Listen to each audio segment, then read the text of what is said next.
그저 평범한 오후였습니다. 그 전화벨이 울리기 전까진 말입니다. 밑에 와 있다고 전화가 왔더라고. 여보 올라오세요. 그런데 느낌이 조금 그렇더라고. 이거 녹음해야 되겠다. 약속도 없이 찾아온 손님은 그녀에게 줄 게 있다고 했습니다. 내가 뭐 좀 갖고 왔는데. 뭘? 선물. 오늘 같이 죽자고 칼 갖고 왔어. 이렇게 했을 때는 목숨 걸고 하는 거야. 그죠? 난데없이 같이 죽자며 손님이 가방에서 꺼낸 건 날카로운 식칼. 스승님을 얼굴에 먹칠을 했어. 뭐?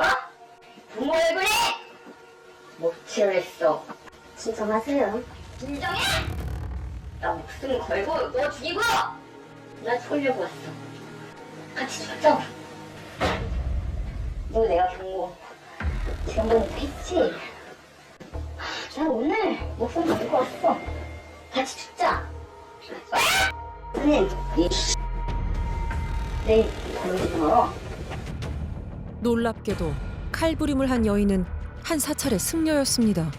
스님이 대낮에 신도의 집에 찾아와 칼을 휘두르다니 이게 어떻게 된 일일까? 당시 이제 바닥에는 좀 혈흔이 묻어 있었고요. 피해자가 좀 손에 좀 비엔 상처가 있었고 목에 상처가 있었습니다. 피의자도 이제 스님이신데 그 큰 스님이 계시답니다. 그 피해자는 이제 거기에 이제 그 신도신데 큰 스님한테 뒷담화를 왜 하느냐. 올해 초 혜주 씨는 아들 대인 문제로 고민이 많던 친구에게 자신이 다니던 절을 소개해줬다고 합니다. 제가 소개한 친구가 너무 그 절에 대한 믿음도 되게 크고 부모는 그렇잖아요. 좀 자식 잘 되라고. 처음에 갔더니 스님이 절에 있는 시간과 날짜를 정해주더라고요. 치료가 뭘 한번 받자고 하더라고요. 그러면서 그 자리에서 제 휴대폰 번호를 따더라고요. 영험하다는 소문 때문인지 웬만한 신도는 직접 만날 기회조차 얻기 어렵다는 큰 스님. 그 절에 다닌 지 넉 달이 흘렀을 때 진희 씨에게도 특별한 기회가 왔다고 합니다. 집에 와서 있는데 스님한테 전화가 온 거예요. 친견하고 싶다고 하셨다면서요? 라고 하는 거예요. 큰 스님이 마침 진희 씨가 사는 지역에 와 있다며 직접 만나자는 연락을 해온 겁니다. 그래서 내가 한식을 좋아하세요? 중식을 좋아하세요? 그랬더니 자기는 나가서 먹는 거 부끄럽대요. 그럼 어떻게 할까요? 그랬더니 사갖고 오면 안 돼요? 이러는 거야. 그럼 뭐 사다 드릴까요? 그랬더니 초밥을 사오래요. 그래서 내가 또 놀랐어요. 초밥을 사서 오라며 스님이 보내준 주소는 한 모텔. 진희 씨가 도착했을 때 방 안엔 큰 스님과 그를 수행하는 또 다른 스님이 있었습니다. 식사를 하고 있는 중에 그 라는 남자가 그 집을 잠깐 갔다 오겠대요. 그래서 저도 금방 갈 건데 했더니 몸을 치료를 해주겠대요. 아니에요. 저 하나도 안 아픈데요? 그랬더니 그거 안 받으면 큰일 나. 빨리 와서 나 왔을 때 마무리 하라는 거예요. 그래서 들어가서 제가 이렇게 누웠어요. 여기. 누웠더니 여기 밖에서요 문을 삐비비 열어갖고요. 손만 이게 쑥 들어와갖고 그렇게 하고 가더라고요. 마치 진희 씨가 눕길 기다리기라도 한 듯 문 밖에서 누군가 옷 한 벌을 밀어 넣었다고 합니다. 큰 스님이 하는 소리가 이거는 자크나 이런 게 있어서 발끝에서 머리까지 혈액이 잘 통하지 않는데요. 다 보고 하재요. 안 합니다. 내가 그랬어요. 그랬더니 이거 이런 기회에 자주 오는 거 아니라고 해야 된다고 생각을 하고 있는데 기가 막히게 또 밖에서 그 남자가 뭔가를 주고 가는 거예요. 치료복마저 벗게 한 큰 스님은 그때부터 장갑을 낀 손으로 그녀의 온몸을 주물렀다고 합니다. 이렇게 발목 허벅지까지 오면서 막 하더라고요. 그랬더니 너무 많다고 치료할 게 너무 많다고 발서부터 이렇게 오는데 오른손은 제 왼쪽에 손이 가 있고 가슴에 그리고 그 쪽에 손을 놓고 사람이 접촉되는 그런 느낌이. 그래서 내가 스님 저 치료 안 합니다. 제가 일어났어요. 놀란 마음에 그 자리를 뛰쳐나온 진희 씨는 사찰을 소개해줬던 친구 혜주 씨에게 먼저 연락을 했습니다. 전화가 왔어요. 직감적으로 뭔 일이 있다 제가 생각한 거죠. 내가 성추행을 당했다. 옷을 홀랑벗어냈다는 거예요. 제 입장이 뭐가 되겠어요. 저로 인해서 다 왔는데 내가 얘기를 다 듣고 신도 회장한테 전화를 했죠. 그랬더니 또 터졌어. 저기 큰스님 여자 문제. 또 터졌다. 알고 보니 몸제도라는 의식을 빌미로 불미스러운 일을 당했던 사람이 한둘이 아니었다는 겁니다. 그중엔 80대 할머니도 있었습니다. 한 번이면 정해들을 병을 꽂힌다. 속 빼낸다고 그랬어요. 침대에 올라가서 그렇게 덮여시 안 놓고 주물리고. 아이고 징그럽고 세상에 아이고 추잡고 애꿎고 이게 무슨 병 곤치기는커녕 병이 뭐 더하지. 심지어 몸제도를 받던 도중 성폭행을 당했다는 주장까지 나왔습니다. 제 아는 사람도 어디 그 근방에 그 근방 호텔로 불러내는 거야. 이제 또 몸제도 일을 하시면서 이제 불구멍을 덮치더라고요. 그게 너무 충격받더라고요. 생각을 좀 해보세요. 느닷없이 그냥 아주 그냥 성인들을 그냥 이게 뭐 그치 막 놀래가고. 큰 스님이 운영하는 사찰은 모두 3곳. 그중 가장 먼저 세웠다는 보령시의 사찰에 찾아가 봤습니다. 이곳 스님들도 몸제도에 대해 알고 있을까? 제가 그분을요, 한 10몇 년 전에 봤어요. 큰 스님을요, 뵙고 말씀하신 제도를 받았어요, 제가. 일찍이 20년 전부터 몸제도를 받아왔다는 여승은 이 절의 주지 스님입니다. 근데 제가 그때 거의 다 주고 갔었어요. 성당을 다녔고, 제가 가톨릭 신자였거든요. 제가 살아난 거예요. 그래. 그때 그 믿음으로 제가 사실은 삭발을 했거든요. 큰 스님에게 몸제도를 받고 그 놀라운 효험 때문에 출가를 결심했단 겁니다. 저희 큰 스님께서 항상 한 곳에 머물러서 하시는 게 아니라 누가 아프다 그러면 집으로 들어가시고요. 그러니까 거기가 조금 뭐랄까 시끄럽지 않고 조용해야 되기 때문에 왜냐면 그 집중을 해야 되는 거잖아요. 옷을 벗게 하는 때가 있나요? 그건 아니에요. 제 경우는 아닙니다. 그게 문제가 있었으면 그러니까 20년도 넘었는데 우리가 뭐 말이 나왔겠죠. 진실은 뭘까요? 큰 스님은 어떤 사람일까요? 이 절 신도들 사이에선 전설처럼 이어져 오는 얘기가 하나 있다고 합니다. 그 어떤 사건이 나면서 목숨이 위험하니까 도망가라 그래서 옷을 입고 도망가는 게 지리산으로 들어갔다. 그래서 뭐 자살하려고 위에서 떼어내렸다는 거예요. 근데 안 죽고 살았는데 어느 날 다람쥐가 물을 떠다주고 목숨은 다 부서지고 몸은 부서지고 살아서 이제 죽지 않고 있더라는 거예요. 그래서 어느 날 갑자기 뼈가 이렇게 붓는 느낌이 나더라는 거예요. 그 타다타다 붙었다는 거야 이게. 그래서 지금 등 뼈가 없다나 어쩐다나 그러더라고요. 다람쥐가 떠다준 물을 먹고 부러진 뼈가 붙어 살아나 스님이 됐다는 마치 건국 신화 같은 이 이야기의 주인공인 그는 부처의 마지막 말씀을 기록한 법화경 강설로 유명해졌다고 합니다. 자기 생사는 동안에 내가 무슨 마음을 얼마큼 먹었다 말았다 하고 그거 다 기록을 못하잖아요. 기억할 수가 없죠. 근데 60살 딱 먹으면 그게 열렬해요. 근데 잘 먹고 살았는데 60 넘어가서 갑자기 주변에 사람이 다 떨어지고 여과기 없이 혼자 외로워지는 건 고생을 했다는 얘기입니다. 마을 사람들은 물론 지역 유지들까지 사찰을 찾았고 보령에 위치한 본원을 중심으로 서울, 부산 지역까지 입지를 넓혀갔다고 합니다. 그래서일까 신도들 사이에서 그의 권위는 환생한 부처만큼이나 절대적이었습니다.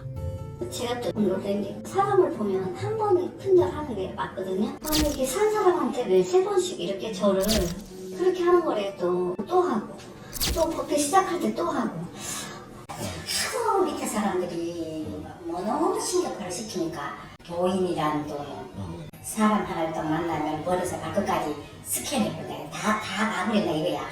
한 번에 예. 우린 큰 스님이 처음 절을 세울 당시 그를 도왔다는 한 사람을 만날 수 있었습니다. 20몇 년 됐고요. 이제 불사를 한다고 하더라고.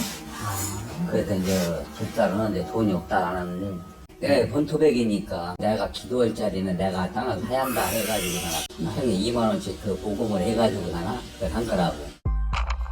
20년 전 우연히 큰 스님을 알게 됐다는 김 씨는 지역 사람들의 돈을 모아 그가 사찰을 지을 수 있도록 큰 도움을 줬다고 합니다. 그런데 그 당시에는 그런 게 없었어요. 오직 불사만 하는 것만 했었는데 이게 자꾸 하다 보니까 돈 맛을 알아가지고 엉뚱한 짓을 한 거죠. 그냥. 그러니까 난 그 자체를 싫은 거지. 나는 스님이라고 안 해요. 라고 하죠. 법당을 시는데 서로 명독해 갖다 놓고 쌀도 좀 받아주고.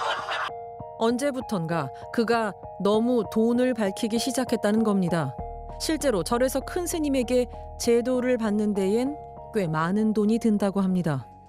96, 38, 84 이렇게 숫자를 얘기해요. 84 하면 일단은 8만 4천 원이겠지? 아니면 84만 원인가? 이렇게 했는데 840. 큰 스님을 따로 뵙는 이른바 친견의 권장 가격은 840만 원. 하지만 내가 그랬어요. 스님 저는 돈이 없어요. 친견 안 할게요. 그랬더니 그 다음 스님이 84를 거꾸로 48로 하면 어떻겠냐고. 말만 잘하면 파격 할인도 가능하답니다. 하라고 막 붙이기지요 그냥. 그거 하니까 자기네들도 너무 좋다고 그냥. 전생에 갖고 오고 이성에 대한 업장 있잖아요. 큰 스님이 이제 제도를 하면은 이제 하나하나 이제 벗겨진다 이거예요. 한때 큰 스님을 측근해서 보좌했던 한 스님은 이 돈 대부분이 큰 스님 개인의 몫이었다고 주장합니다.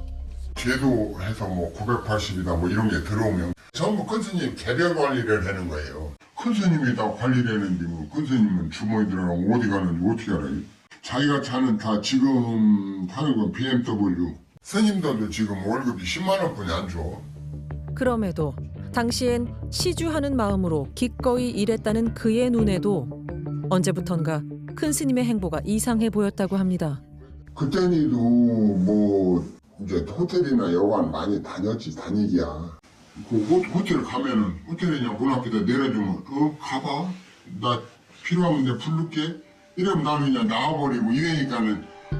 그 안에서도 몸제도란 이름의 성추행이 있었던 걸까? 소문이 막 나쁜 소문 막 계속 나고 여자들도 그런 저희가 자꾸 얘기 나오니까 1000명 이상을 그렇게 했다고 얘기 나오잖아. 이쯤 되니 큰 스님의 몸제도가 어떤 건지 더 궁금해집니다. 그를 직접 만나봐야겠습니다. 네, 안녕하세요. 예, 네, 스님 맞으시죠? 예. 좀 정확하게 듣고 싶어서. 이제 절에 오면 인도하고 끌고 가는 걸 제도라고 말을 해요. 사람 인도하고 이런 것도 이제 병원 인도한다 그런 뜻으로 이제 하는 말인데, 그럼 저 아프니까 치료 좀 해주세요. 여기 올 때 제가 스타트 해주면 치료해요 그러면 하고 있거든요. 자신은 토닥토닥 두드려주고 기도를 해줬을 뿐인데 계획적인 모함에 희생양이 됐다고 주장합니다. 그러면은 저랑 좀 만나서 설명을 해주실 수 있나요? 그럼 내일 우리 선에서 뵙죠. 그런데 선원에서 만나 모든 걸 말해주겠다던 그와 전화를 끊은 지 10분도 채 지나지 않아 절에서 전화가 걸려왔습니다. 여보세요? 네. 네, 작가님이시죠? 네. 스님 모시고 다니는 신도입니다. 지금 이제 입원을 하셔야 되는 상황이 오셨어요. 말씀을 못 하세요. 당신은 걱정을 안 하시는데 그 불교 전체가 문제가 되니까 이제 당신께서 답답하시다가 네. 심두기 걸리신 것 같아요. 그래서 지금 말씀을 잘 못 하세요. 자꾸 신경을 주시면 안 될 것 같아서 그래서 지금 그러는 겁니다. 이해해 주십시오. 죄송합니다. 불교계에 대한 걱정이 깊어 일시적인 실어증에 걸렸답니다. 사건이 불거진 뒤 이절의 관계자와 신도가 나눈 통화 내용은 뭔가 의미심장합니다. 아까 얘기 들으셨죠, 회장님한테? 사실은 제가 알고 있었어요, 원래. 큰 스님이 어떻게 된 거야? 너무 이렇게 손으로 하셔가지고 그 목걸이를 정도였다고. 그래도 뭐 그냥 오빠예요 그랬고 뭐 침대로 밀어붙였다고 그러고. 저도 형님 얘기를 들었거든요. 그 애기 실제로 고소를 해버리면 어떻게 되냐. 그런데 선생님이 저도 이미 여기저기서 들어서 알고 있어요 이러더라고요. 근데 이거를 알아야 돼, 큰 스님이. 뒤에서 해결해준다고 되는 일 아니야. 그렇다면 몸제도에 대한 불교계의 생각은 어떨까? 불교계 기자 생활 20년 넘게 하고 있지만 처음 들어봐요. 불교에는 이런 건 있지도 않고요.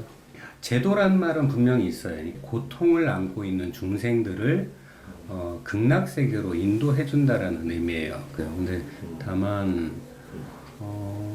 이런 몸제도라는 행위가 좀 신도들 사이에 크게 무리 없이 다가왔다고 한다면 그거는 뭐랄까요, 너무 힘들고 아픈 사람들, 그런 사람들의 어떤 어려움을 오히려 이용해서 뭔가 특정한 어떤 행위들을 한 게 아닌가라는 생각은 좀 들거든요. 어떻게 이런 일이 20년 가까이 계속될 수 있었을까? 왜 모두가 쉬쉬하며 덮으려고만 했을까요? 처음에는 이 친구가 20명 정도 된다고 했어요. 그래서 이제 경찰을 가자 네 그랬죠. 했는데 실질적으로 온 사람은 4사람이었었어요. 그걸 가서 상담을 했는데 증거가 부충만하는 거예요. 너무 약해서 할 수가 없대요. 피해를 입은 이들은 대부분 자식을 위해, 가족을 위해 기도하던 기혼 여성들. 피해 사실이 알려지는 걸 두려워했지만 용기를 낸 이들이 없었던 건 아니라고 합니다. 옛날에도 아마 누가 이제 그 신고도 하고 그랬었나 봐. 피해자들이 하고 그랬었는데 이게 너무 힘이 세다 보니까 되게 유야무야 됐던 거거든요. 인간이 지은 죄를 없앨 방법은 늘 자신이 갖고 있노라 가르친 부처께서도 아마 큰 스님에게 그렇게 묻고 있을 겁니다.